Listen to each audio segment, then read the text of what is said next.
Hello, everyone, and welcome to another episode of Lineal Rights. In this episode, I'll take you on a journey through my diverse career choices, how they shaped the person I am today, and how my professional highs quickly turned into unexpected lows. I'll share the story of my career's meteoric rise and its sudden crash, offering every detail straight from the heart, honest, raw, and unfiltered.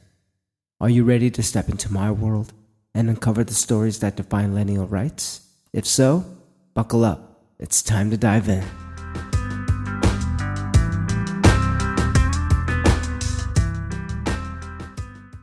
Earlier this season, I shared how physical labor shaped the person I am today.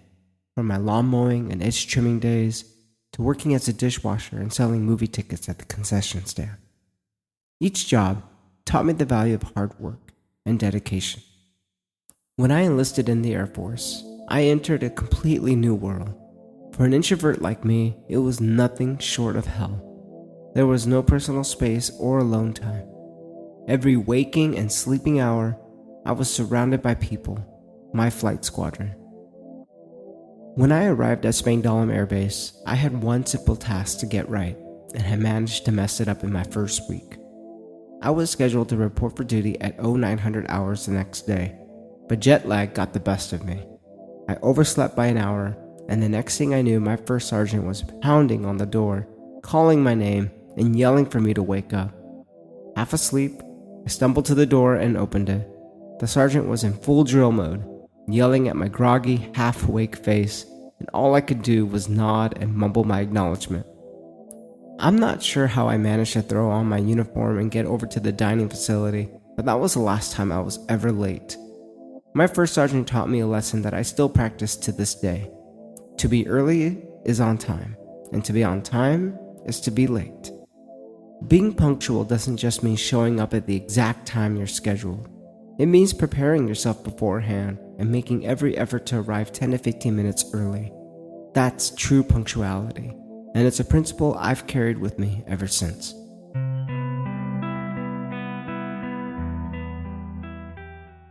One lesson about being late was all it took to set the stage for the rest of my Air Force career.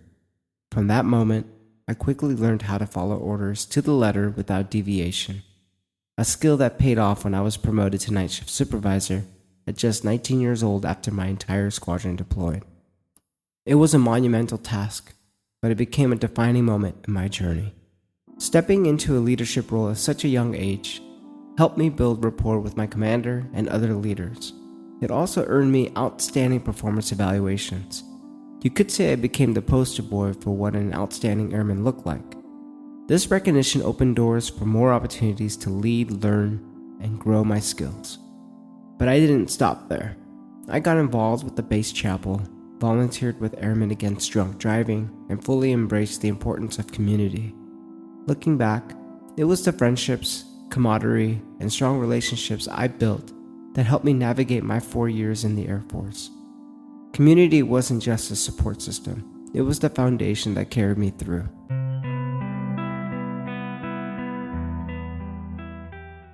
When I separated from the Air Force in 2003, I didn't jump into college right away. Instead, I saw an opportunity with the U.S. Marshals. The timing was perfect. They were actively recruiting recently separated military members with honorable discharges. I applied, got accepted to the process, and took the written exam, but I didn't pass. Preparation is everything. After that setback, I decided to spend a year getting back into shape with the goal of testing for law enforcement positions. The physical test was a breeze. I passed with flying colors. But when it came to the written exam, I scored low again. Frustrated but determined, I picked up a law enforcement exam prep book and started practicing relentlessly. On my next attempt, I passed the written exam. As I waited for interviews, only one department called me back. When the time came, I was nervous. Who wouldn't be? It's a natural response to stepping into an unfamiliar situation.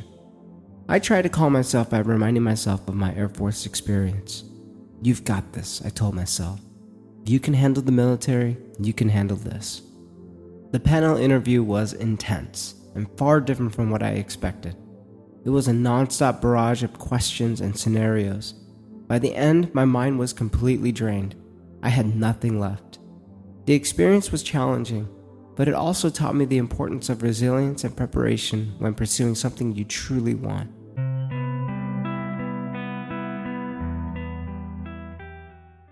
Well, law enforcement didn't work out, so I stayed with my 9-to-5 job and decided to try something else. It was time to put my GI Bill to use. It had been my dad's dying wish after all. I enrolled in community college, the most affordable option, and bounced between a few schools almost like I was testing which one had the best programs for me. After 2 years, I completed my general prerequisites, the basic courses everyone needs before diving into their major. Then I applied to one of the Pacific Northwest's premier nursing colleges and got accepted. However, I discovered I still needed to complete additional prerequisites, mostly science courses like biochemistry, biology, anatomy and physiology 1 and 2, and chemistry. I excelled in all of them, except anatomy and physiology 2. My grades in that class weren't competitive enough to get into the nursing program, so I retook it. Unfortunately, even the second attempt didn't yield the results I needed. Around that time, my dad entered hospice care, and I lost the drive to continue pursuing nursing. I decided to take all my completed coursework and transfer to UW-Bethel, where I majored in community psychology. I graduated successfully, but before finishing, I was offered a part-time position as a UX researcher at Microsoft. That role, however, ended up being more of a data entry job than true UX research. It wasn't until September 2017 that I landed my first official UX research role. At the time, I didn't even know what UX research was, but the role sounded intriguing. As it turned out, some familiar faces from my time as a Microsoft lab manager were working at the company and recognized me, which helped me land a position. It was the start of a whole new chapter in my career.